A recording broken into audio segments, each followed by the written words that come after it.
about my city, a little town where I'm from, where everybody's southern raised, just as good as they come. Backwoods and mossy oak and mud holes, and back then we only gave what the farm grow. Man, I miss some days how we played on them dirt roads, and out of towners came with respect, cause they know we all close.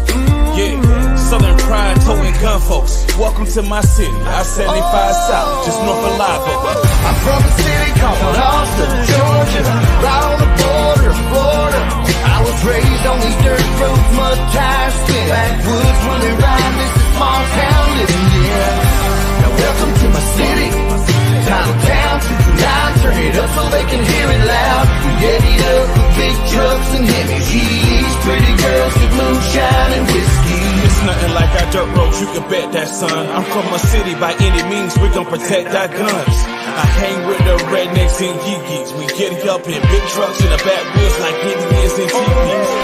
This the home of the mighty Vikings, Wildcats, Blazers, Titletown license winners, pretty girls with country grammar. When I say about Austin, Georgia, I ain't talking about Atlanta. This a different type of city, where the woods are pretty, but get gritty, you hear me? What you know about that 229? You can find us on the Florida, Georgia line, where I reside. I'm from a city called Austin, Georgia, right on the border of Florida. I was raised on these dirt roads, mud tires, spin backwoods running right. This is small town living, yeah. Now welcome to my city, Title Town, 229, turn it up so they can hear it loud. We get it up with big trucks and heavy G's, pretty girls with moonshine and whiskey.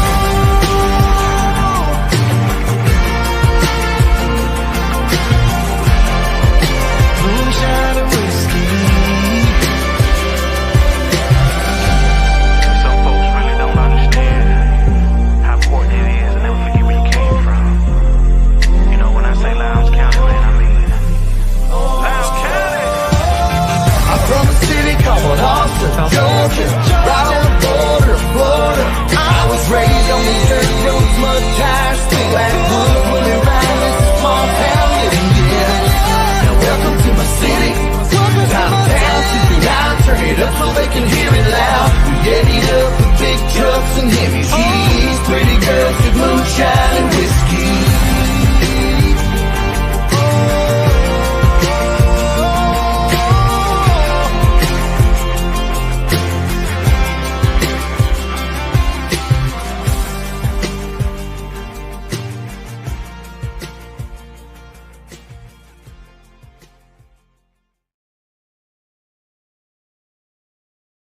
What's up, everybody? Welcome to the 229. Welcome to the Viking Nation Live. I am your host, Larry Godwin.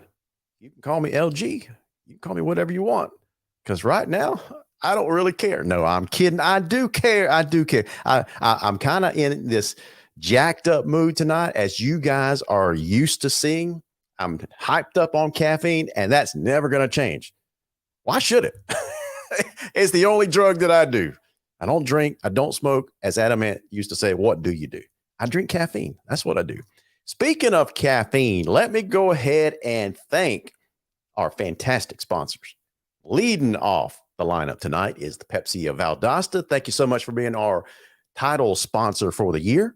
These guys do a great job of making and distributing Pepsi, Mountain Dew Rockstar, Mountain Dew Energy, Mountain Dew Spark, and the newest lemon and lime drink. I really should get a picture of that on the screen because I talk about it all the time. And that's the new Starry drink made by Pepsi. We want to thank Kyle Conger at White Oak Investment. Guys, if you need help or if you need financial advice, setting up a retirement account, all these other things that are related to getting older, then give Kyle a call at White Oak Investment, 229-850-8848. If you want to make your house beautiful, regardless of these crazy property tax assessments that everybody in Lowndes County got, and you guys are probably just as outraged as I was. Yes, that's me putting on my political hat. Just briefly. But anyway, if you want to make your house beautiful, to jack up your property value assessments, I'm just kidding, Timmy. I'm just kidding. But on a more serious note, if you want to make your house beautiful, one great way to do it is to upgrade your custom shades and blinds through Tim Neesmith with a shade of perfection at 229-251-3479. We thank Josh Batson and Justin Haskin at the South Georgia and North Florida Migraine and Spine Clinic of Valdosta. They are your certified headache medicine specialists. You can give them a call at 229-333-9838. We thank Chandler Kudik with Aquaworks Pool Company, keeping our pool beautiful, especially with all these dang storms that we've had lately. I love the rain because we need it, but we've gotten a lot of it in a short period of time. And every time it rains, pine straw and all this debris gets into the pool. Chandler does a great job of making everything beautiful when it comes to my pool. Anyway, he can't make me beautiful, but he can make my pool beautiful. And if you have a need for his service, give him a call at 229-415-0752. And then finally, Imperial Auto Sales. If you have a need for a car of any kind, really, these guys are the very best. If you don't believe me, check out their Google reviews. They've got 2 locations to help you out, one on Ashley Street, another on Baytree Road. That's Tony Green and Trey Hatcher. Give these guys a shout for all your automotive needs at ImperialAutoSales.com. Thank you so much to all of our sponsors. Hope you guys have had a great week. Really do. Really do. It's been a heck of a listen. To prepare for this show tonight, it was crazy busy this week. Not to mention all the zaniness that was happening in the Lowndes school system that led up to this moment. So what I thought I would do tonight in LG style, let's talk about the elephant in the room. Let's get it over with. Let's have the awkward conversation. You guys know me by now. I do not like to have political discussions on this show, but there's an awkwardness in the community right now, right? Some people are happy. Some people are upset. Whatever the case might be, let's just go ahead and get it out of the way. This is the only time I'm ever going to address this once again on the show. And in the spirit of moving forward, I'm retiring my cowboy hat. This is me taking it off and putting it to the side. Here's the deal. We did have a change of leadership at the top of the Lowndes County school systems. And it's just a fact of life. For whatever reason, you may have supported the decision. You may not have supported the decision.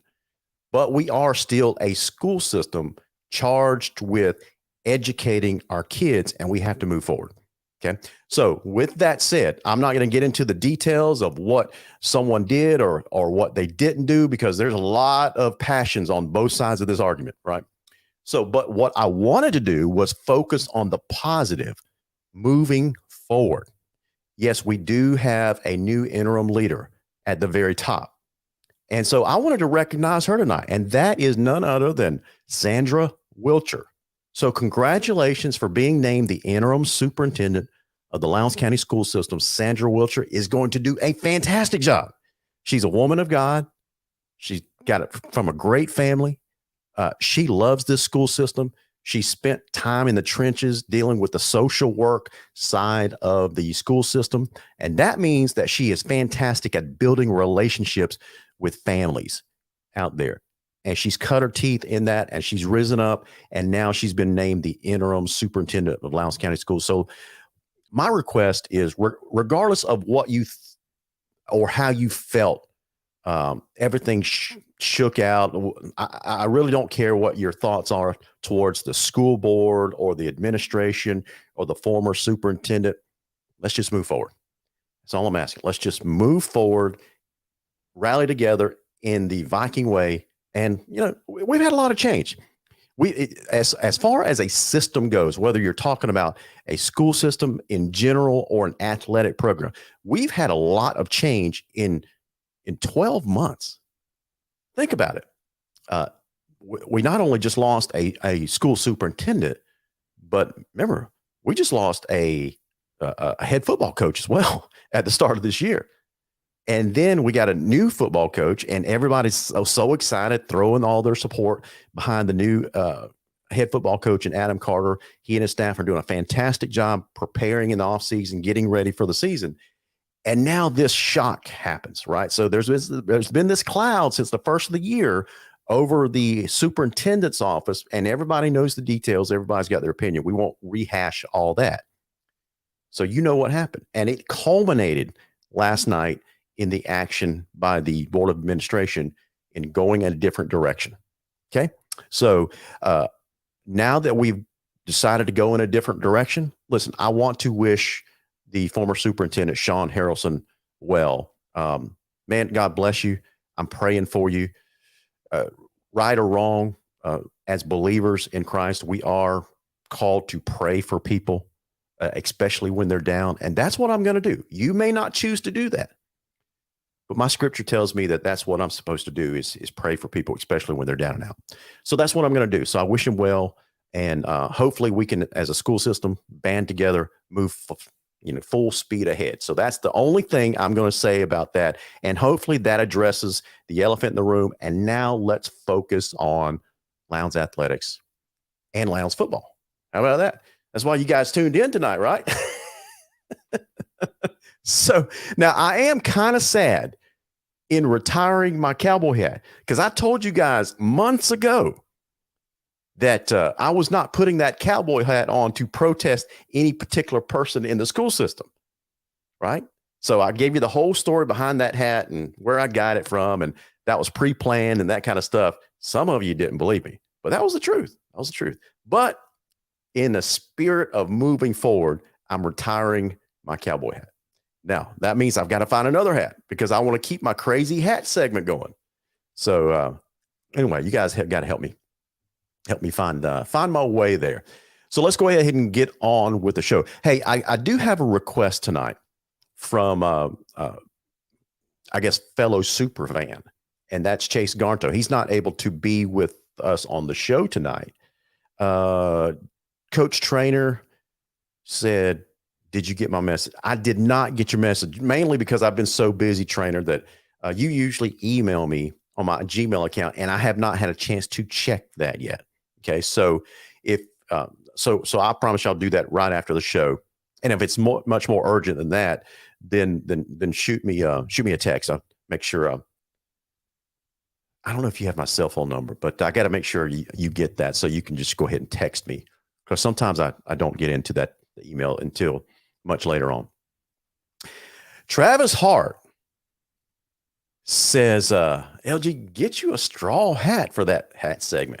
That is a great idea. That's a great idea. Now, speaking of hats, I bought a hat for my microphone. You guys notice that? I've got a new windscreen for my microphone. Look at that. Branded with the Viking Nation. What do you think about that? We are going professional here at the high towers overlooking Lowndes County. This is Viking Central and the Viking Nation. Wilbur Pelfrey says, a pine straw. Wilbur, I see what you did there. Not everybody knows that story. Well, maybe they do, but I don't think everybody knows that story, Wilbur. So behave. I don't want to give all my trade secrets away. But one of these days, Wilbur, I probably will start a pine straw company just to take advantage of that, because everybody in Lowndes County already thinks I own a pine straw company, thanks to Lance Wilcher. Let me tell you a little story about Lance Wilcher. So his wife, Sandra, is now the interim superintendent for Lowndes County Schools. So I called him last night as soon as the announcement was made. And here was the question. You guys need to help me decide. When there is a presidential, not a coronation, but inauguration, right? So half the country wants to know more about the president, the policy. The other half of the country wants to know more about the first lady and the fashion statement and the style that she's got, the humanitarian agenda that the first lady's got going on. But in the Lowndes County school system, we have, for the first time, a lady that's heading that superintendent's office. Well, you know what that makes Lance Wilcher now, right? He is the first dude of Lowndes County Schools. So when you see Lance Wilcher out in public, make sure you greet him as the first dude of Lowndes County Schools. So let's keep in touch. Let's keep an eye on him. What kind of fashion statement he's making out in the community, because all that stuff's important now. Because he's got first dude duties now. That didn't quite sound right. But anyway, you get the gist of what I'm talking about. So Lance Wilcher, that's for you, buddy. I'm just kidding around. Lance and I are good friends, so y'all calm down. I'm not making fun of him for no reason at all. We pick on each other all the time. So Cole Moore checking in. Cole's y'all remember Cole? He hadn't been on the show for quite a while. Although I keep inviting him back onto the show. Now he has risen. Y'all remember Cole? He was the big Blue Devil super fan, and now has become really a huge Thomas County Central Yellow Jacket super fan. Really is very involved with their touchdown club over there, that kind of stuff. And so Cole, welcome back to the program, man. I'd love to have you back on the show.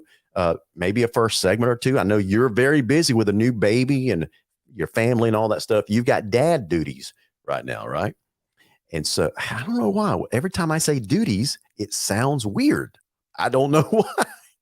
But anyway, I know that you've got dad things to do, husband and father things to do. So maybe you just call in for a segment or two, just catch up the crowd, the audience, and let us know how TCC's doing. Let us know how Tift County's doing if you still keep in touch with Tift County. Coach Trainer says Lance has to dress the part, need a full Lowndes suit, crimson from head to toe. I'm right there with you, Trainer. I'm right there with you. Cole says his price is a 12-pack of Mountain Dew, and he'll be back. No problems, no questions asked. So listen, instead of this comedy hour that I'm on this rant right now, this comedy soapbox, let's go ahead and get into some of the things that I did want to talk to you about tonight. Let me go ahead and give you a couple of updates that's happening around. Oh, I was going to mention Chase Garnto. He is one of the super fans that's usually on the show. Well, he's not on the show tonight because he's preparing his AAU basketball team for an overnight trip up to the ATL for a big tournament they're playing in, some type of nationals tournament. He told me, but I can't remember the details. Nationals tournament, but they're a few dollars short.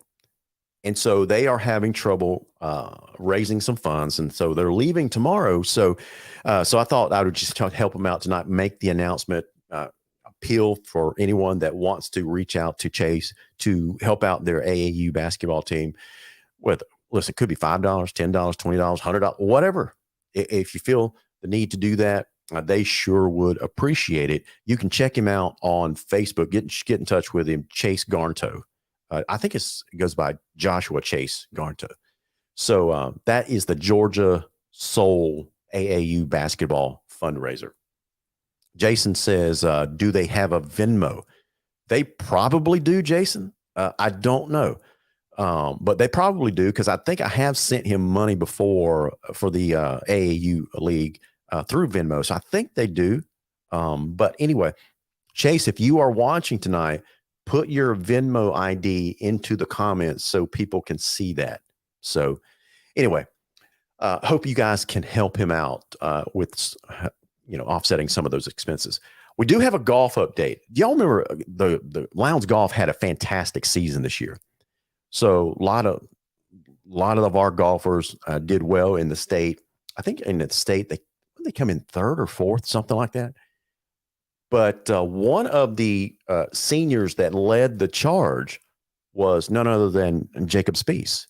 And I've told you guys several times during the shows in the past that he and his family are close friends of our family. We go to church together. I've known Jacob for a long, long time, seen him grow all the way up to a fine young man. But he's always been a really, really good golfer. And he's always beaten my butt when I play with he and his dad, Jim, out at the local Stone Creek course. So after golf season was over for him with Lowndes and he became this super stud golfer, I challenged him on air Y'all remember that? I said, Jacob Speaks, if you are watching, I challenge you and your dad. We're going to, and so that culminated last Sunday on Father's Day. So about 3:00, something like that, in the afternoon, we commenced 18 holes, and I am glad to report that I whooped him by 5 strokes. Jacob Speaks, take that. I hope he's not watching tonight because that might be a little bit of a fib. But I ain't telling you the real score. In my mind, in my dream, I beat him by 5 strokes. I'll just leave it at that. So with that said, I do want to recognize a couple of these guys that are returning on the golf team, and that's Landon Bassford and Mason Pate's been selected to the Future Masters, 74th Annual Press Thornton Future Masters, June 17th through the 24th. So they've been playing at it over at Highland Oaks in Dothan, Alabama.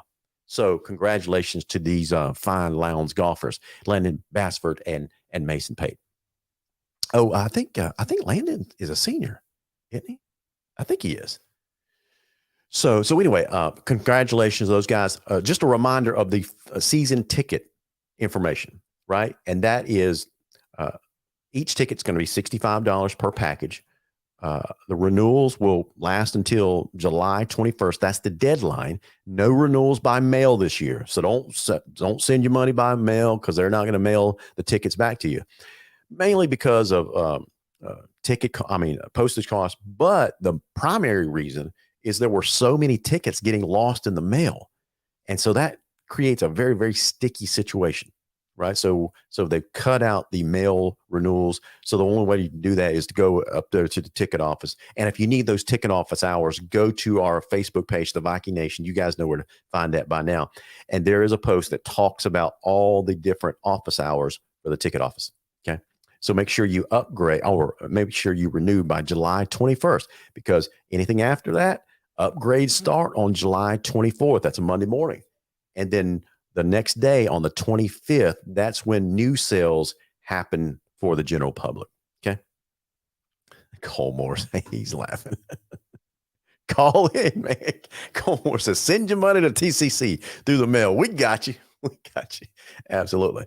So in further news, Lowndes has got a 7-on-7, what they're calling the Viking Cup 7-on-7 tournament that's happening this weekend. So that's on the 24th. So that's going to be happening at Martin Stadium. There's going to be 3 turfs. And I don't know if you guys see all the teams that's involved. Let me go ahead and blow this up so you can see it. So I don't know if you can see that, but Lee County is going to be in this thing. Hamilton County, Ware County. Let's see, some other. Camden County is going to be there. Anybody else? I think those are Jeff Davis is going to be there. I think that might do it. So it's going to be a round robin type of affair, 3 different turfs. So they're going to have a championship. So you see the times. It starts at 11 a.m. on the 24th and runs through 11 p.m. That's when that's when the championship game is scheduled. So it's going to be a long day. But anyway, if you want to attend, it's a $5 entry fee. Anybody 5 and under is free. And there will be concessions available, but it's cash only. Okay. So if you want to go out there for a couple hours, the whole day, whatever, it's $5 entry fee, and you can catch some of the 7-on-7 action that's happening. And you'll see some of the development of the Lowndes passing game. So exciting stuff, man. A really, really exciting stuff. Okay. So let's go ahead and talk about, let me go ahead and remove that. Let's go ahead and talk about one of these things that I wanted to get on the screen. Where is that? Okay, here it is.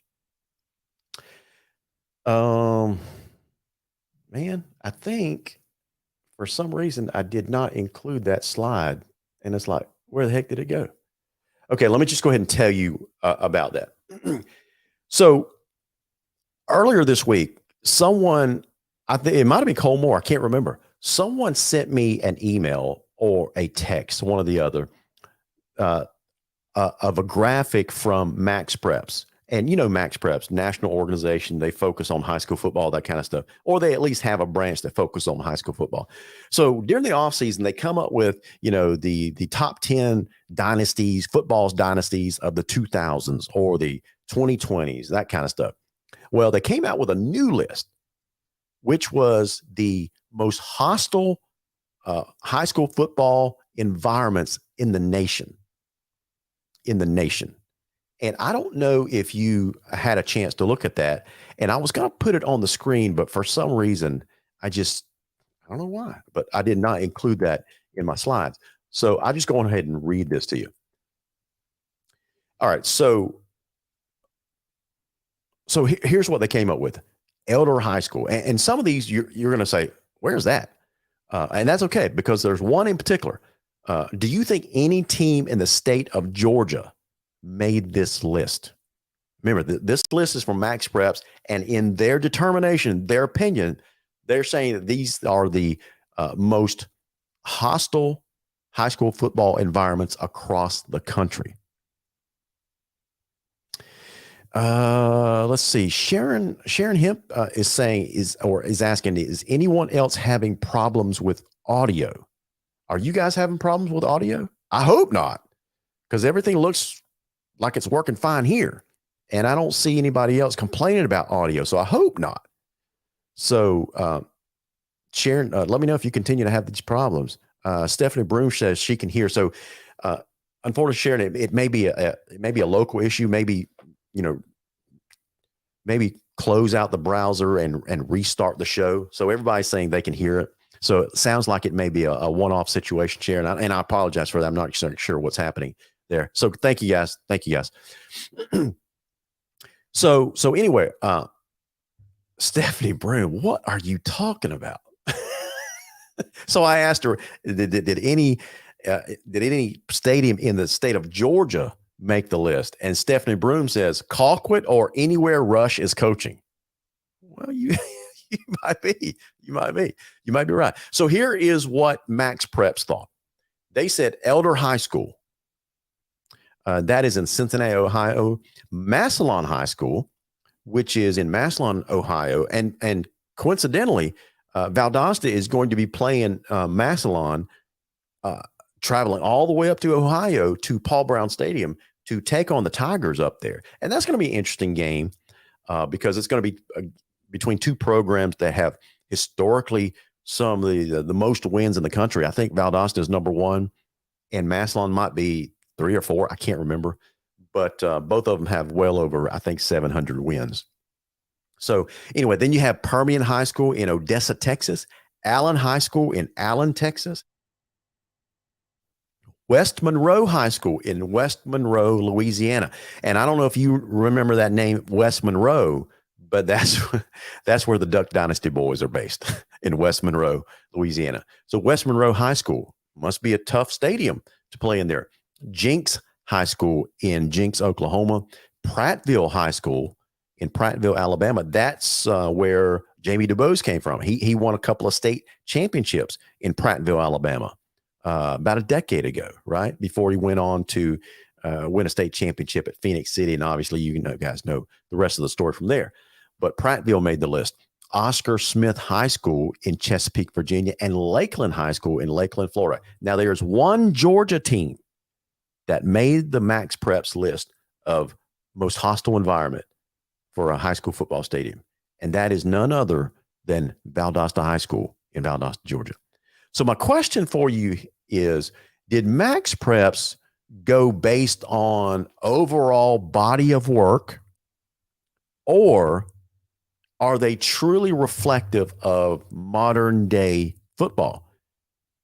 So my first question for you is, I'm sure we have some Valdosta fans watching tonight. So this question is not meant to be disrespectful, because I think I've made my position very, very well, very clearly well known that I respect Valdosta High School in what they mean or meant to, and still continue to mean, for high school football. So we have to give them their due. They were the standard bearer for so long. But in modern day football, is Bazemore Hyder Stadium a truly hostile environment? So that's question number one. And I realized just by asking the question on a Lowndes program or a Viking dominated program that it could come across as very snarky and disrespectful. That's not my intent at all. my intent is to honestly explore this question. Is Bazemore Hyder still considered a hostile environment to play a game of football? Honestly, I got to win or lose when Lowndes has to play at Bazemore Hyder. I'm really not nervous about going over there because I don't think it's a hostile environment anymore. I don't think it's a hostile environment if you look across the field and you see 50% to 3/4 of the home side not full of fans. So I'm just not sure if you can really consider that a hostile environment anymore. And again, I'm not trying to be disrespectful. I'm just stating the obvious, right? Yeah, some of you agree with me in your own funny way. Stephanie Broom says, back when I was a student, so Stephanie Broom is a Lowndes fan now. Kids went through Lowndes, but she graduated from Valdosta High School. She says, back when I was a student at Valdosta, yes, it was a hostile environment. Now, Stephanie Broom, I don't know when you were a high school student at Lowndes High, did we have paved roads back then? I'm just kidding. No, Stephanie, you're about my age. I realize that. So she says, back when I was a student at Valdosta, yes, it was a hostile. I can agree with that. Gary West says, I don't think so. I think Colquitt is more hostile than Valdosta. I certainly agree with that. Stephanie says that was a long time ago. She also says, we are the same age, Larry. I know.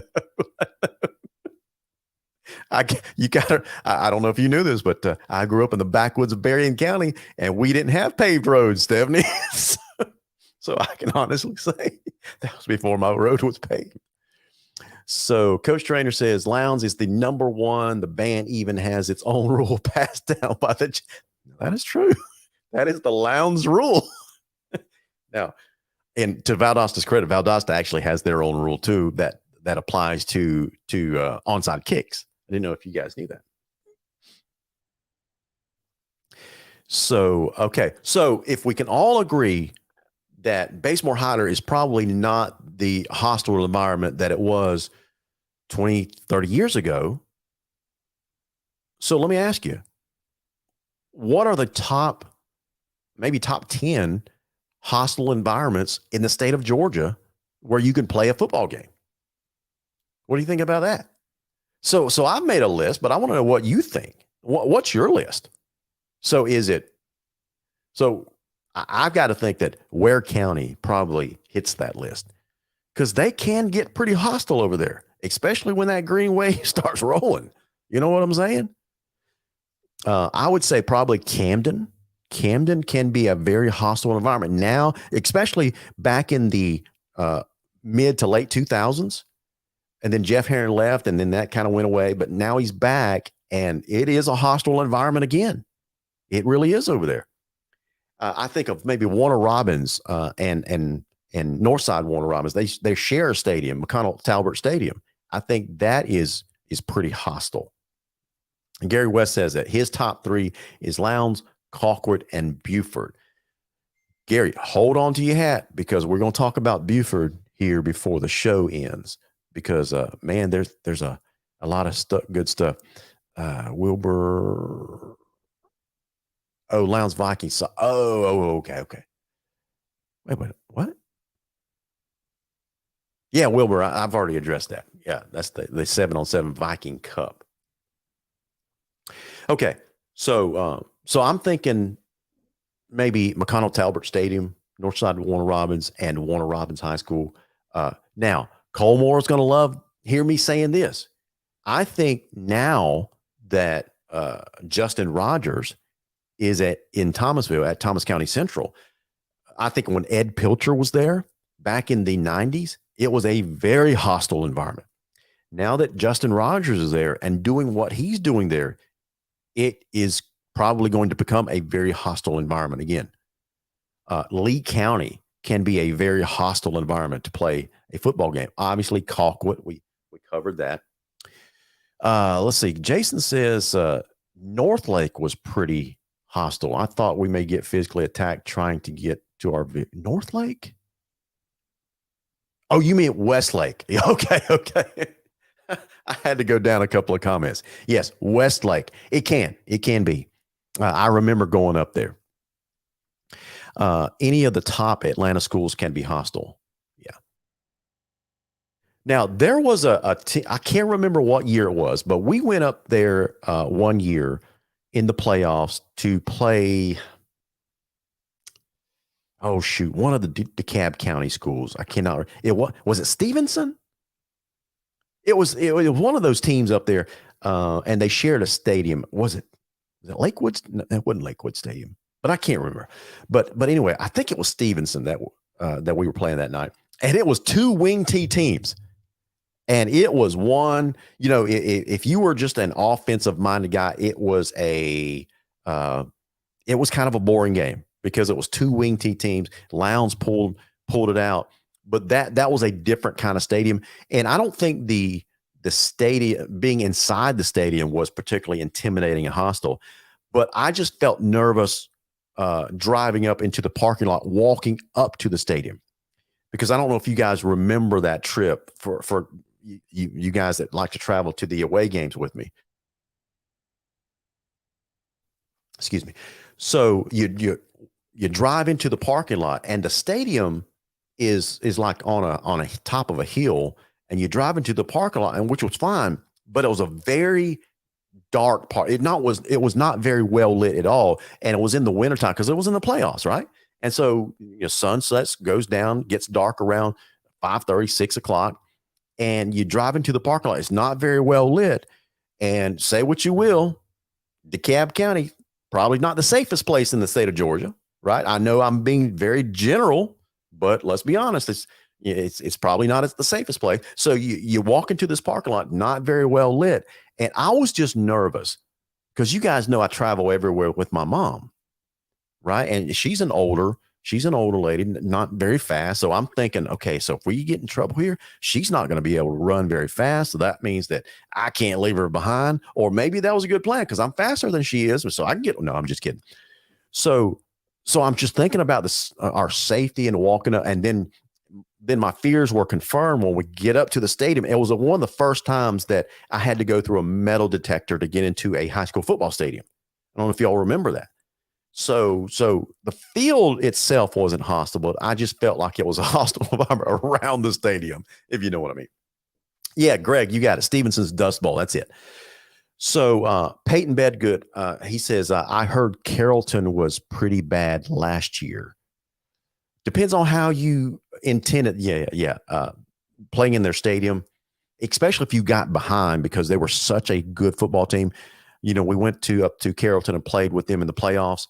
And so Lowndes, to our credit, we did hang with them for a little bit. We had our chances. I feel like if we capitalize, because I don't know if you guys remember that playoff game, but we're driving down the field and we're inside their 10-yard line, getting ready to basically walk into the end zone to score. Running back goes straight up. I can't remember who the running back was, but one of our guys goes straight up the middle. He's about to walk into the end zone, and one of the Carrollton defenders basically just stripped the ball out, and they recover on like the 5, 6, 7, 8-yard line, something like that. And then like the next play, they throw a long bomb and might score either that play or the play after. So then they stretch that. So that was a 14-point swing right there. And there was another time when then we had a scoring opportunity and didn't take advantage of it. So, but you're right. If you got behind Carrollton, especially with their all-world quarterback in Juju Lewis, you're not going to fare well up there. You're not going to fare well. So I'm thinking Peach County probably has a very hostile environment.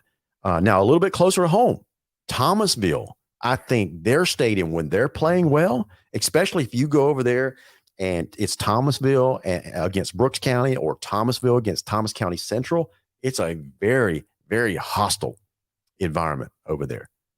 So let's check out some of the comments that you guys are talking about. Yeah, it was Stevenson. Some of you guys are saying that. Wilbur says, LG, I believe that 7-on-7 Cup is a soccer event, is the way it could be, but does soccer have 7-on-7 events? Very well could be. I'll confirm that with one of the coaches, okay, just to make sure. But regardless, it's a 7-on-7 event. Whether it's soccer, it's still $5 to get in, right? Let's see. Oh, geez. Fight or flight kicked in the parking lot. You dang straight it did, trainer. You dang straight, man. Greg Maddox says, I've been to many stadiums in Georgia, and fan base wise, Colquitt is the worst. Now, let me challenge you a little bit, Greg. And now I'm not going to challenge you on your experience, because Santiago says, yes, 707 is a soccer event. My bad. Okay. So apparently it's a soccer event. So Greg says, Greg, I'm not going to challenge you because your experience is your experience, right? But if we're talking fan bases and how unruly fan bases can be, that is part of the hostile environment. All right. Now, if we're just talking about fan bases, every fan base says another fan base is just awful. If you ask the Colquitt folks, I would venture to say, if you ask some of the Valdosta folks, they would say that our Lowndes fan base can get kind of rowdy as well. Because you got to remember, we do have deputy sheriffs over on the visitor side as well, not to police the visitors, but to police the behavior between our fans and opposing fans, because people can jaw back and forth on that side. So every fan base complains about the other fan base. But Greg, I know what you're saying, because especially that I don't know if they call it the hog pound or dog pound, that visitor side over on Colquitt, they can get pretty rowdy. One fella in particular that I can think of. I just don't know why they just don't go ahead and post a deputy sheriff up there, because it happens every year. And not just for Lowndes fans when we're visiting over there, because I've been over there visiting playoff games, or maybe if we have an off night, I'll go over there to watch one of their games. And it happens to every fan base that visits the Colquitt Stadium. So I get what you're saying. I do. Jason Harris says, Greg nailed it. Absolutely the worst. Michael Broadwater says, hostile inside the stadium or outside, there is a difference. Michael, you are exactly right. Hallman's, is it Halford Stadium or Hallman Stadium? Something like that, where the DeKalb County schools share and play. So Michael, I don't know if you heard my story, but the hostile environment that I was talking about was outside the stadium. Now, MaxPreps is talking about inside the stadium, the hostile environment inside the stadium. 3 Colquitt men were escorted out last year. That's true. Now, there was also a Lowndes fan that was escorted out as well, whether it was deserved or not. Okay, I just want to make sure everybody knew that. But you're right, it did. Holliford Stadium, maybe that's it, Greg. But it's been a while since I've been up there. But it was back in that time when Tucker and Stevenson, and they both ran the wing T, and they both were always loaded with super athletes. And I just felt that we had a better coach team, and our coaching would save the day. And it did. It was a very low scoring game. I can't remember the score, but Lowndes did pull that out. Now, Broadwater, I'm surprised at one of your selections. So I agree with Colquitt. I don't necessarily agree with Valdosta. But this is the one that I'm going to push back a little bit. Coffee. I've never felt like Coffee was a hostile. Instead, you're talking about outside the stadium. Well, you might be right there. I probably should have read the rest of the sentence there. So you may be right with outside the stadium. Jason, he's questioning my sanity here. He says, I think MaxPreps is saying these stadiums are intimidating for the opposing team. Some of these comments are about visiting fans being harassed. Could be. However you want to define that. They're just talking about hostile environments. Okay. They're just talking about hostile environments. Now, I would challenge you a little bit, just mainly because I know the writer or the writers at MaxPreps. I've interviewed. One of them has appeared on this show, Zach Poff, the national football editor for MaxPreps. I don't think he's visited all these stadiums. So either he's going on reputation, or he's going on how well these football state teams have done in the past. And he's probably talking about how teams get, intimidated based on the the environment inside the stadium. That's what I would be thinking. Sharon says Tift's cannon is as hostile and god awful as it gets. Sharon, I 100% agree. Now, I have to make a decision. When I get older, now this is a real worry for me because I've talked about my mom. You guys, if you're a Viking fan, you've seen me travel with her. She's in her 70s, right? Mom, if you're watching, I'm not going to give you your exact age, but you are in your 70s. So she's in her 70s. And so I worry about her for Sharon for things like that cannon as loud as it is. Because let's be honest, it doesn't matter how old or young you are. You can be expecting that cannon to be fired and it still makes you jump. I know it's going to be fired and it's so loud and so in your face that boom, it's like, and I can feel my heart skip a beat or two. And so over the years, I've wondered, do they wonder about the effect it has on older fans that's there? I would think it would, but anyway, I can understand having a cannon, but as loud as Tift County makes theirs, to me, I think it's ridiculous. Just mainly because I do worry about the health of older fans there. And Lowndes, we do travel well, especially to some of the closer games like Tift County. And we do have a lot of older fans that are there. And I do worry about them. Now, I'm not trying to be petty or anything like that. It is a true concern. Hold on a second. Gary says Camden uses a cannon too. Camden uses a cannon, Gary? I don't remember their cannon. They may. That maybe they do it over the PA system or something like that, but I just don't remember a cannon going off in Camden. Now, Jason.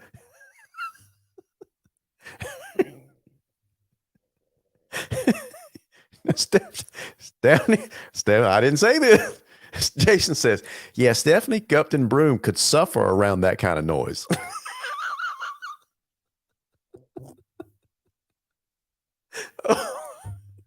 Now that did crack me up right there. Brendan Maxwell says the cannon doesn't go off very much when Colquitt plays them. Now that Brendan, I don't recognize you. You must be a new viewer or at least a new commenter.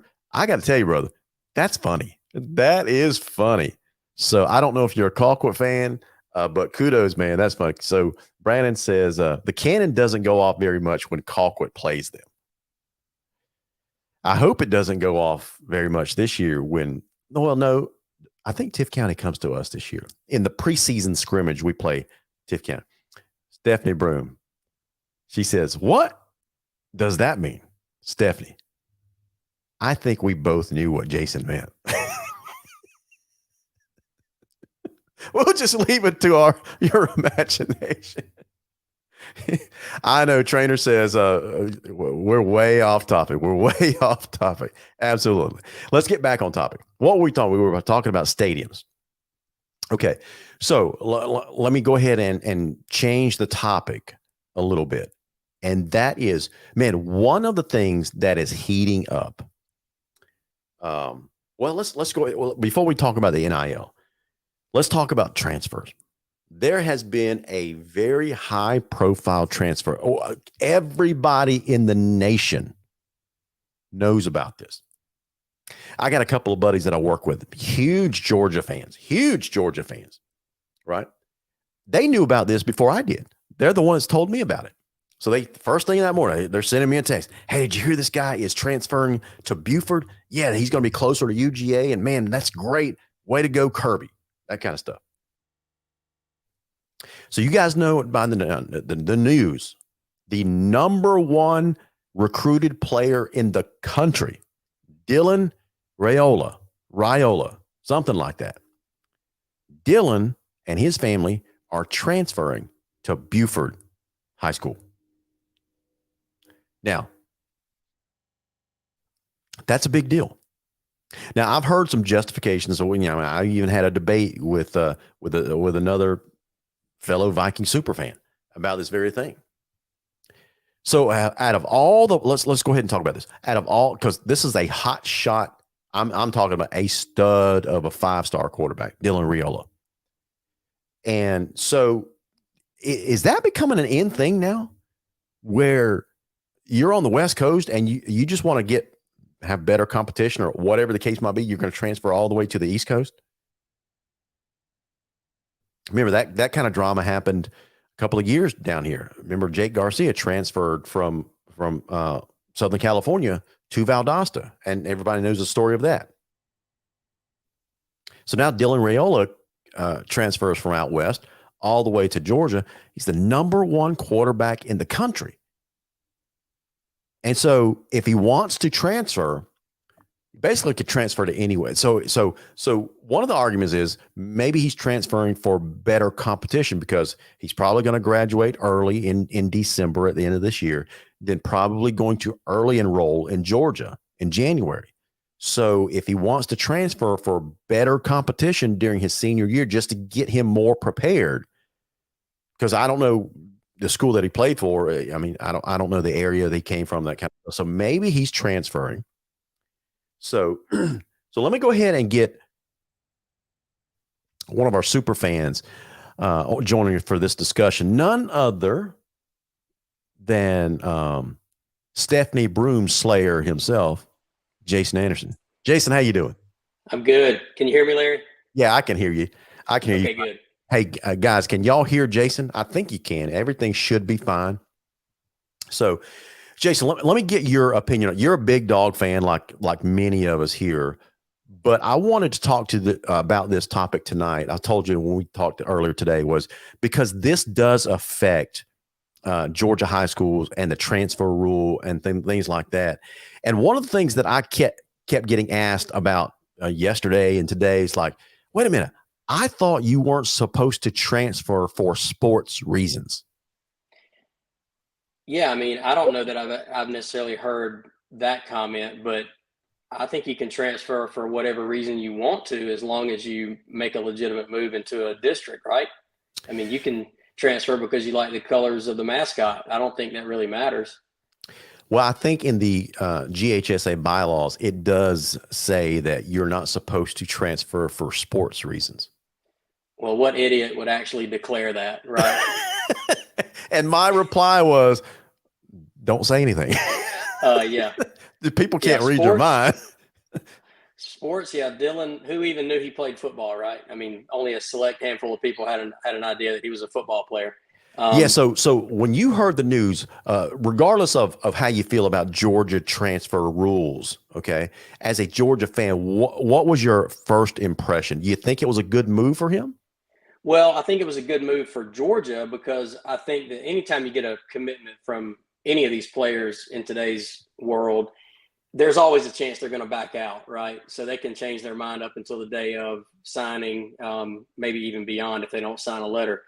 I feel like him, as a Georgia fan, I feel like him making the move to Buford definitely solidifies the fact that he'll be on campus in Athens in January. Yeah. So there's that. So that's a plus.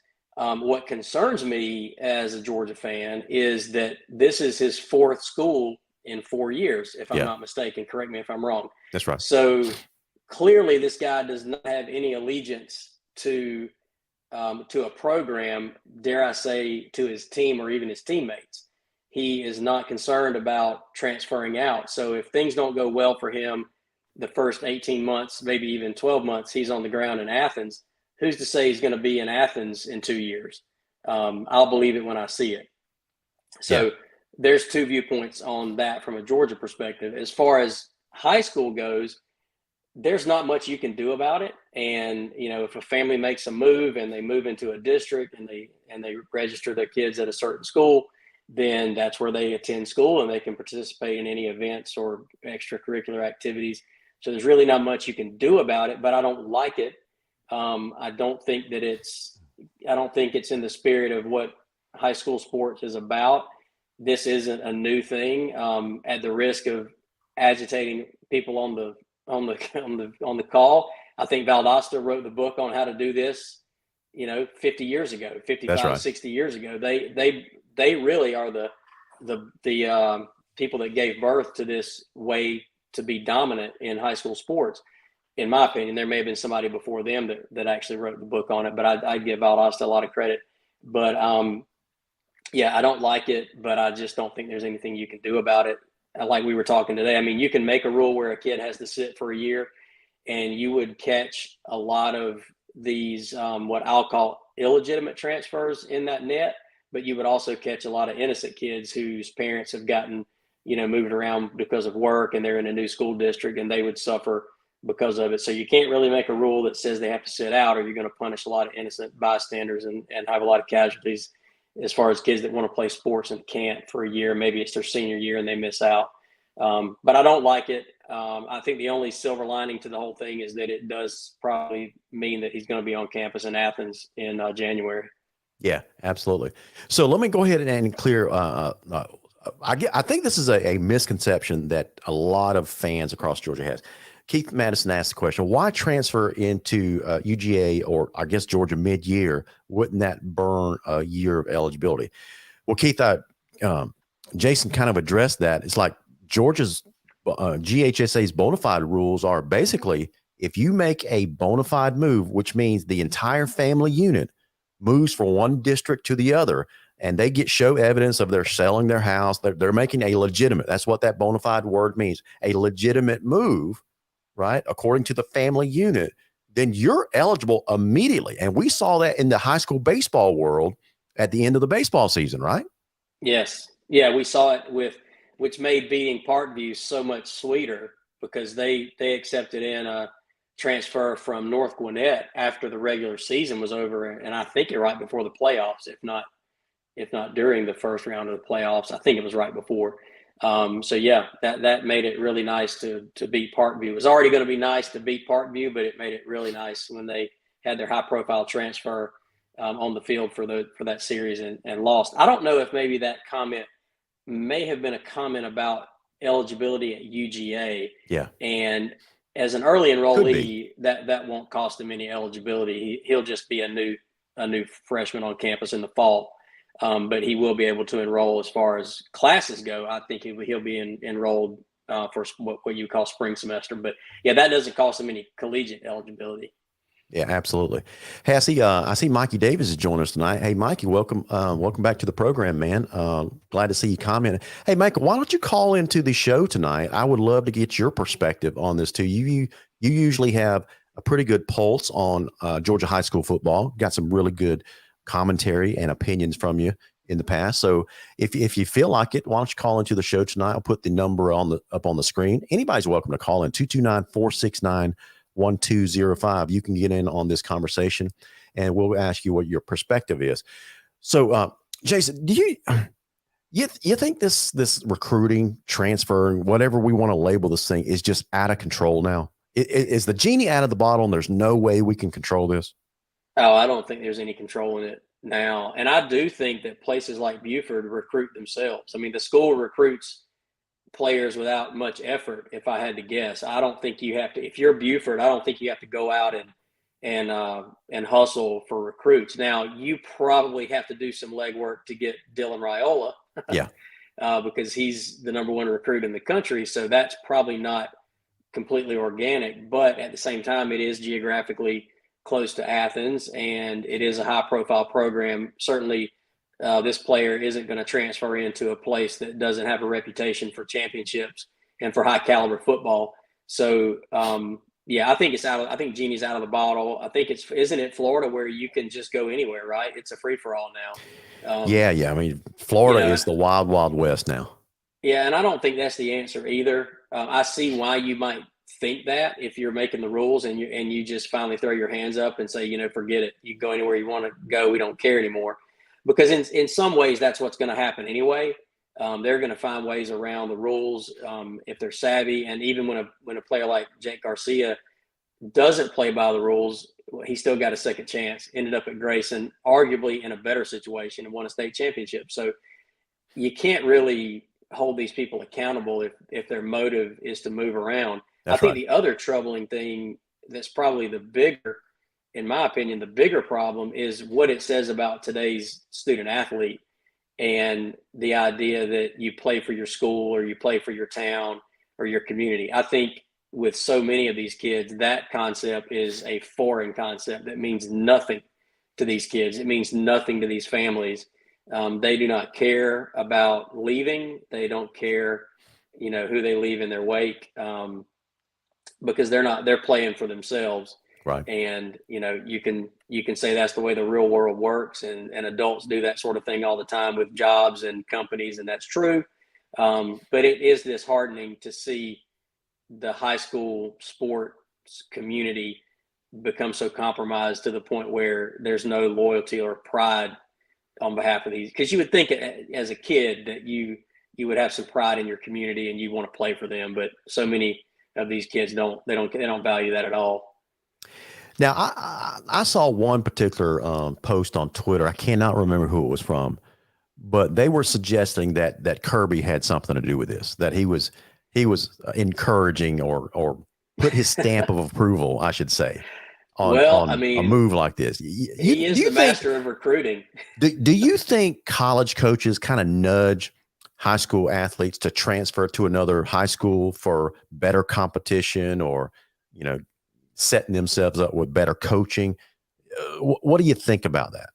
I mean, I find that a little hard to believe, just because I think these college coaches are a cocky sort, and the idea that they think they need another high school coach's help to groom their talent is probably a little far-fetched. Now, the other silver lining to having, I should say there's two silver linings to having Dylan Raiola. I hope I'm saying his name right. I think of ravioli every time I say it, but anyway, to having him at Buford is their stud safety. I think his name is KJ Bolton. Is that his name? I looked him up. That sounds right. I'm still going to screw his name up, but anyway, I'm talking 5-star. Yeah. I think he's a number 9 player in the country, number 1 safety in the country.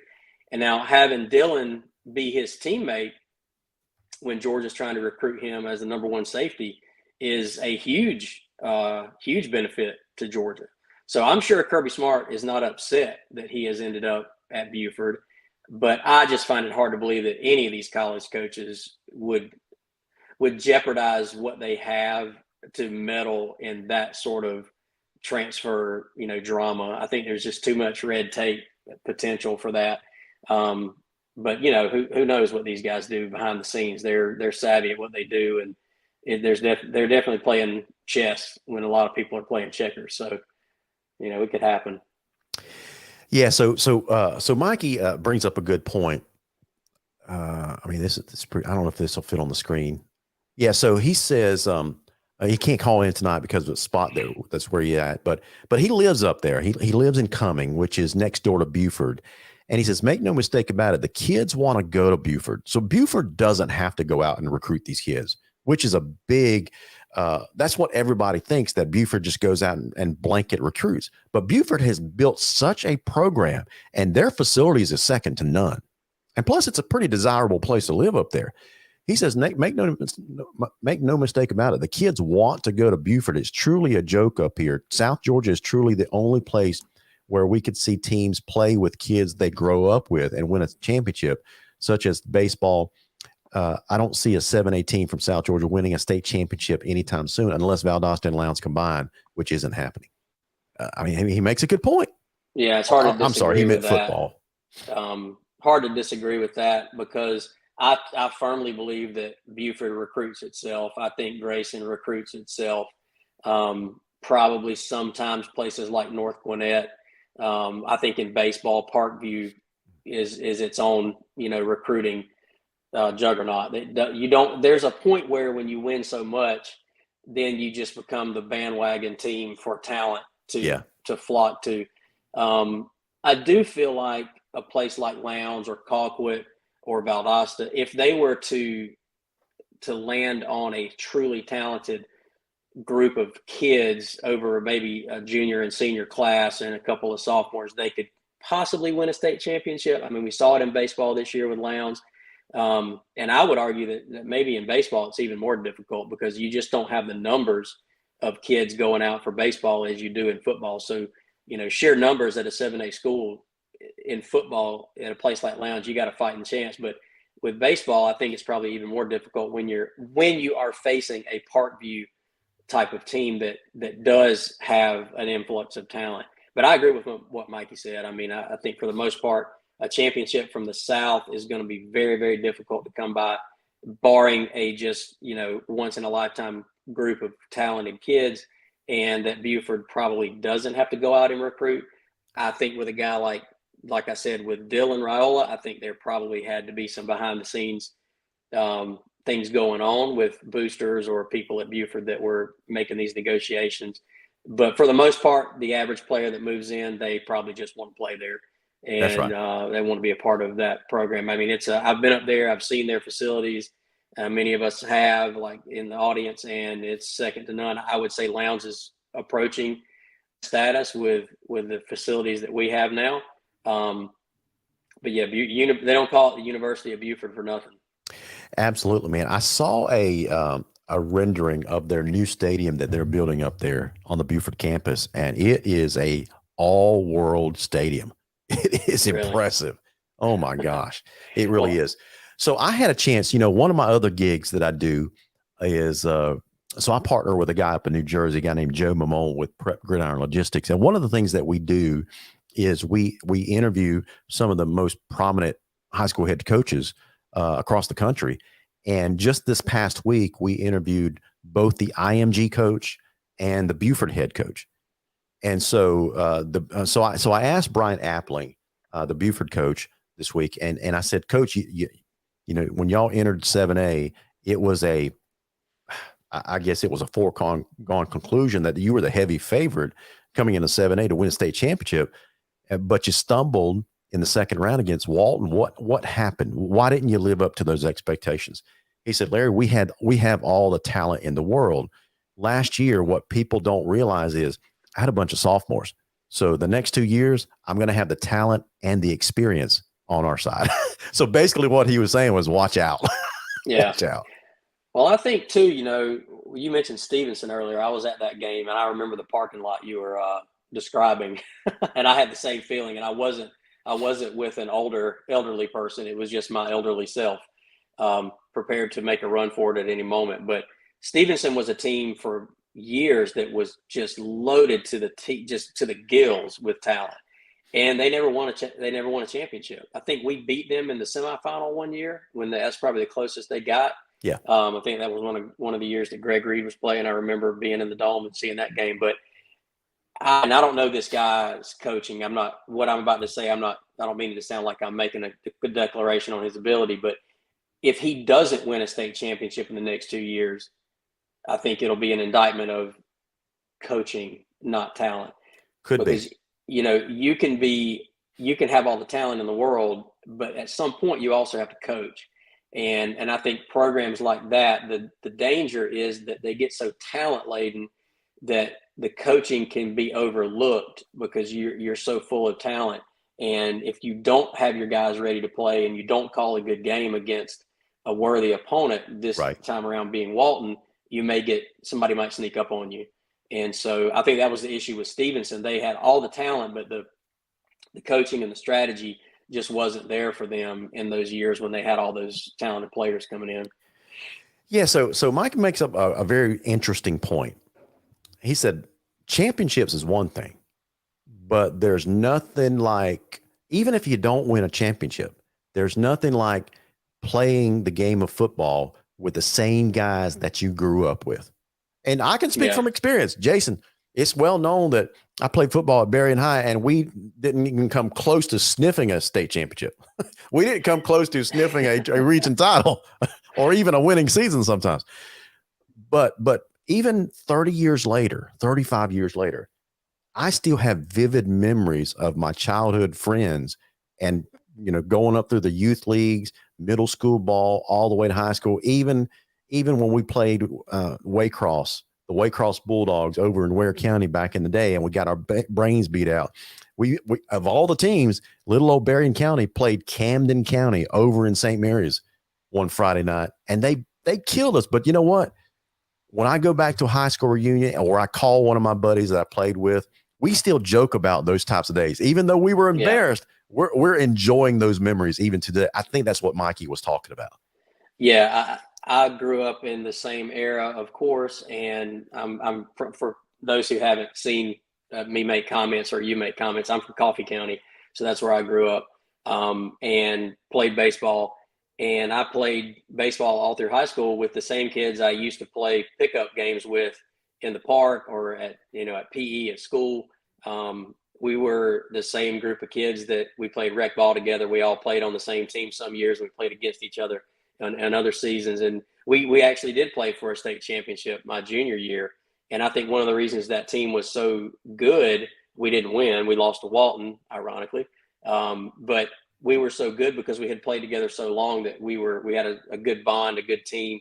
We had some really talented players, but we weren't loaded with talent, but we had a lot of good ball players who played well together. So there's something to be said for that. I think it goes back to why Lowndes was able to win a state championship in baseball this year. I mean, clearly they have some studs on that team, but those kids have played travel ball and baseball together since they were little kids. That's right. And there's a lot of chemistry there. There's a lot of pride. There's a lot of grit that goes into it. So I agree with you, and I agree with what Mikey said. It's not just about winning a championship. Everybody wants that. And I think because we've had it happen at Lowndes, we have a more of a taste for it, and we want to see it happen again. But there's so much more to that. And that's what's sad is that that's gone by the wayside with many, not all, probably not even the majority, but with many of these players. Yeah, let me address something that my arch nemesis, Greg Maddox, has put. So Greg is a big Lowndes fan now, but he grew up a Cook County Hornet, which is our arch rival in Berrien County. And he says, yeah, you didn't sniff victory because you had to play Cook.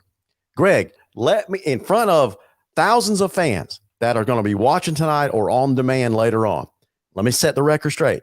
In my 4 years of high school against Cook County, we were 2-1-1. Take that, Hornet. So anyway, I'm sorry, audience. I had to get that out of my system because this Hornet is over here kind of buzzing and he's annoying me. So anyway. Yeah, we played some tough baseball games over in Cook County when I was in high school. Yeah. They had a good program. Yep. Now, speaking of Cook County, let's transition into something that I want to talk about before our time runs out. And that's it's kind of indirectly related to Buford. And the topic is NIL, name, image, and likeness. And we've talked about it on this program before, Jason, but now the GHSA is really picking up steam, and they're talking about they could have a new rule later this fall that may address this. Okay. Wow. And there was a couple of coaches that were interviewed by the AJC, and one of them was Byron Slack. He is now the head coach of Cook County, and everybody knows that he was a former assistant of Lowndes. And this is what Coach Slack said. He said, at the high school level, NIL is a tough deal. I would be concerned about the monitoring of it just by looking at what's happening in college. There are the haves and have-nots of the programs that are a little bit more influential in higher areas where they have the ability to get more money. It would just create haves and have-nots. Enough money could allow and pay for a person to move, and that gets back to the whole monitoring situation and quote unquote transfers. So that would be something that all the stakeholders involved with the rulemaking would have to sit down and decide what are they going to do. He has hit the nail on the head, right? Because the fear is now it's going to turn into a pay for play type of situation. Even if booster programs don't get behind it, if you have a rule, whether it's a college or a high school program, if you have a motivated fan base, they'll find ways around rules, right? Well, listen, with this, I don't even think they have to find a way around it. I mean, let's be honest. Let's just say let's say I run a car dealership in Lowndes County, right? You got it. And I got money coming out of my ears, right? Especially, for advertising, for that sort of thing. And there's a kid over in Cook County. We'll use Coach Slack's team as an example. Kid over in Cook County. Well, Cook County has a really big car dealership over there too. But let's just say you pick a town where there's not a lot of industry. There's not a lot of businesses with what you might call disposable income. We spot a kid in the 7th or 8th grade who's an absolute beast. Who's to say we don't offer him an NIL deal, move his family to Lowndes County, sponsor him, put him on a billboard, pay him $10,000 a year, $15,000 a year, and he's ours. So who suffers in that? Who the ones, in my opinion, and I think Coach Slack may have been alluding to this, not to put words in his mouth, was that the smaller markets will lose talent to bigger markets that can pay more money. And I don't even think you would consider that breaking the rules. I think it would be well within the confines of an NIL structure if they don't do it right. And I think so. The smaller schools, the smaller communities with not a lot of businesses or what you might call collectives, people that get together and fund an NIL collective to get talent, they're going to suffer. And then the people like, I would say, Lowndes would be at the top of the food chain, and they grab talent from the surrounding areas, the surrounding schools. And, then you have the rich get richer and a disparity of talent. By the way, Coach Slack is actually my next door neighbor. Is that right? Yeah. He doesn't know me. He doesn't know me, but he's hard to miss because he's a huge person. And whenever he's cutting his grass, yes, I'm like, this guy is large, very muscular guy out there doing the yard work. But yeah, he's my neighbor. My favorite nice Coach guy. Slack story is when he was still at Lowndes. We were in the playoffs, and it was a cold Friday night. Oh my gosh, it was so cold. And everybody's bundled up, and I'm on the sideline. I got my heavy jacket on. I'm wearing gloves, taking pictures that night. And he walks out, and he's got like a Lowndes pullover on. He's got shorts on, and boots. Yeah. I'm thinking, I'm assuming that's a dude. He also tore the sleeves off of his shirt. Probably. That's right. I mean, this guy he's a beast. Yeah. But I agree with everything you said. I don't know how you avoid NIL. I mean, it comes down to some laws around labor and what, you can't keep people from making an income and this sort of thing. I'm not a lawyer. I don't understand it, but I know there's labor laws that go into it. I just hope somebody tells these kids what taxes are. Yeah. And that they're going to have to pay them. Because that's another thing I see being a problem, even with collegiate athletes, is that they're going to get this money and they're going to spend it and not understand they got to pay taxes on it. Yeah. So I was trying to think this through, and I came up with some pros and I came up with some challenges. Yeah, because as a GHSA, a governing body, you can't prevent a kid from accepting a job. Right. Because that's what Chick-fil-A is all about. You got kids that gladly go to work at Chick-fil-A, that kind of stuff. So why can't they go to work for a car dealership? And their job is to be the spokesperson for the dealership. Right. So you can't legally, I don't think, prevent a kid from being a spokesman and using their name, image, and likeness to make some money. Right. My wife is trying to annoy She's got the water hose trying to spray the window right outside of my office here. So anyway, but they do have a problem on their hands, because I think what they're concerned about is what Coach Slack was alluding to. And that's the bigger programs that have bigger support groups around them, whether it's a formal booster club or a de facto booster club, just as maybe a zealot, a very zealous fan that's not officially connected to the booster club. Yeah. Right. Could be a car dealership. It could be the concrete plant, or could be whoever that says, listen, man, I'm tired of seeing my boys in Berrien lose every single year. Cook County's got some studs over there. I'm going to go down to the local Food Line or the mill or whoever, hit that guy up for some cash. And let's go ahead and employ this kid and move their entire family over. So if the GHSA does it, because right now they've already set a precedent in the past, if there's no specific rules to cover something, they can't do anything about it. So that's why they're talking about this. And I think what they're going to do is not put restrictions on the kid, but maybe put restrictions on support groups around the program, whether it's booster clubs, and at the same time tell the kids that it's fine, you go out there and do this, but you cannot use the logo, what they're calling the intellectual properties of the schools and or the GHSA, basically the logo of the school. Right. Yeah, I think it's a Pandora's box. I don't think there's any way to avoid it, unfortunately. Now, having said all of that, I got the little white devil over here on this shoulder and the little red devil over here. So the little red devil says, as a Lowndes fan, we need to get ahead of this. We need to have a group. We need to pull our funds. We need to be savvy. and capitalize on it. Maybe this is the way we become the Buford of South Georgia. I don't know. That's right. That's right. So it's going to be interesting how how this pans out. But I listed the number one challenge for a school and or athlete is the income tax implication. And who because some of these kids, whether it's Lowndes or Peach County or Jefferson, I'm sure some of these kids do not come from the best of socioeconomic situations, meaning they're from poor families. And so they're not in the habit of hiring accountants to do their taxes and that kind of stuff. But all of a sudden, now you have a potential booster, car dealer, et cetera, business person out here that throws $5,000 at this kid. Yep. And the IRS, wherever their money is, the IRS is not going to be far behind.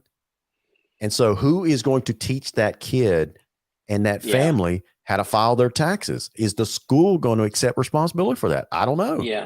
Yeah, somebody has to, because there's going to be a lot of kids. I mean, we see it with celebrities who come into money and come into millions and end up broke. And That's not right. only broke, but owing the IRS millions.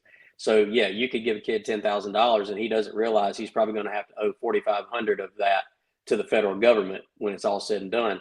I think that's a problem. I would imagine that should fall on the business, just as an employer of the student athlete. But I think it's just sad that we've gotten to this point where we're even talking about it. Like, I understand that the kids should be able to benefit from their name, image, likeness. I don't have a problem with it. But the other part, and I think Nick Saban was interviewed recently and he was asked about it, and he made this comment, which I think I agree with. I mean, I haven't given it a ton of thought, but on the surface, I think I agree with it. The school is held accountable. The school has rules to follow. The collective or the business has rules to follow, but the student athlete is free to move around.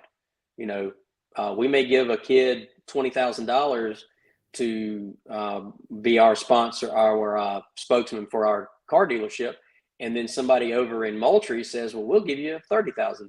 Yeah. And lo and behold, the next year they're a Colquitt County Packer and they're not a Lowndes Viking anymore. That's right. And they are free to do that. You can't make them. I don't think you can make them sign a contract saying that they're going to only play for one school, or that they're not going to entertain other offers from other businesses to be spokespeople. So that to me is a place where there's no balance in all of this, is that one party is being held accountable and the other party is a free for all for them to move around. But it's definitely a problem, but it's one of those things that I don't think is going to go away. And I do want to see Lowndes be at the forefront of taking advantage of something like this, as long as it's playing by the rules. Absolutely. I think the biggest challenge that the GHSA is going to have is challenge number 3. And that's, they don't have the enforcement staff to enforce these rules, whatever rules they pass. Because right now, as in the case of transfers, everything is done on an honor system, unless another school narcs out an opposing program, right? And then the GHSA gets involved and investigate. So it's probably going to be the same situation here. But now instead of a school system where you have to keep an eye on transfer, now you have potentially hundreds and hundreds of kids signing these NIL deals that the school systems don't even know about.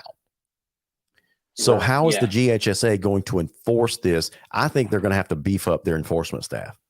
Wow, that makes perfect sense. I hadn't thought about it. And the other thing too is protecting these kids from these businesses or these collectives that don't have their best interest in mind. That's right. That's another thing, is who's going to make sure the kid's being looked out for in all this, because depending on the family, they may not pay a lot of attention to that sort of thing. They may trust a company or a business or an individual, where obviously we know that you can't always trust everybody. And so who's going to look out for that person in that situation? I'm kind of interested to see where it goes. Yeah. I think the situation with college NIL is already just I'm not going to say it's a mess, but it's just a messy situation that's hard to manage. And I would imagine the high school version of that is not going to be any different. But, we'll see how it goes. I hope these kids make money. I'd love to see them do well and prosper. I think that's a good thing. I just hope nobody gets hurt, and I hope it doesn't further erode school loyalty and pride like Mikey was alluding to. But I just don't see how any way that it would not erode that. That's right. And so I guess finally, I think to address something that you said, I think ultimately, I don't think it'll happen at first, but I think ultimately you'll see more and more schools have an NIL coordinator like that. Like a lot of them now have college coordinators. I think many of them, it could be that same person. It could be a full-time staff member that does college recruiting duties and NIL coordination duties, because there's a lot of landmines that people aren't thinking about, and you're going to need a responsible party to navigate these kids and their families through it. Yeah, there's no doubt they're going to need somebody that knows the territory. And I mean, if I had a kid who somebody offered him an NIL right now, I wouldn't have a clue what the ins and outs were of that. I would be at the mercy of the person offering the money, and I would either have to trust them or not trust them. Because let's face it, there's not even going to be an attorney I could call that's probably going to understand, high school sports NIL deals, right? They might understand the labor laws, but it's just uncharted territory for everybody. So, I think that's a problem. And like you said, I do think they'll probably have to have somebody dedicated to managing that on behalf of the students. I just hope it's beneficial for everybody and it doesn't become a problem. That's right. And so what Tiara says, she says, a responsible and trustworthy NIL coordinator. A lot of people aren't trustworthy. Yeah, you touch on something that's interesting there, Tiara. I think what's going to end up happening, Jason, is I don't think just the football program is going to have it. I think a school system is going to hire an NIL coordinator to help all the athletes for all the different sports. Because some schools across the state of Georgia, maybe they're a basketball school, or maybe they're a baseball or lacrosse school, whatever. So you're going to have someone that overlooks the entire athletic program. It's probably going to an assistant AD or something like that. Yeah, I think it has to be an employee of the school system, not a booster club fanatic or somebody like that. We don't want that, right? Absolutely. We don't need that problem. Yeah. So guys, that takes us to the 8:30 hour, which is the end of our show. Man, time flies when you're talking about something fun like high school football, even with sticky topics like recruiting, transferring, NIL. It's still fun in the off season to talk about some of these things around the sport that we love. So Jason, thank you so much for joining me tonight. Thank you, Larry. I enjoyed it. Always good to join you on here. I hope I was entertaining to the crowd. I hope I didn't run anybody off. I don't see how many folks we have attending right now, so maybe I didn't run anybody off. Absolutely. I think you were great, man. I would love Mikey, if you're still watching, man, maybe one night closer to the season to have you and Jason on screen with me to talk about the upcoming season. That would be a fun show. I think that'd be great. Mike and I had our own little radio show for a while there. It was pretty fun. Absolutely. Hey, man, thanks again for joining me tonight. All right. Have a good one. Have a good night. Guys, listen, on behalf of Jason Anderson, Jason, great commentary, man. Appreciate you jumping on the show tonight. So if you guys would like to help with the show, just shoot me a DM, whatever. We'll try to fit you into the schedule. Or you can always call the White Oak Investment comment line as well. So guys, I hope you have a great weekend. We're marching closer to that first game that's coming up for Lowndes, 4:00 over in Moultrie against Christ School out of North Carolina on August the 19th. We're getting very, very, very close. So with that said, hope you guys have a great weekend. As always, may God bless you, and go Vikings.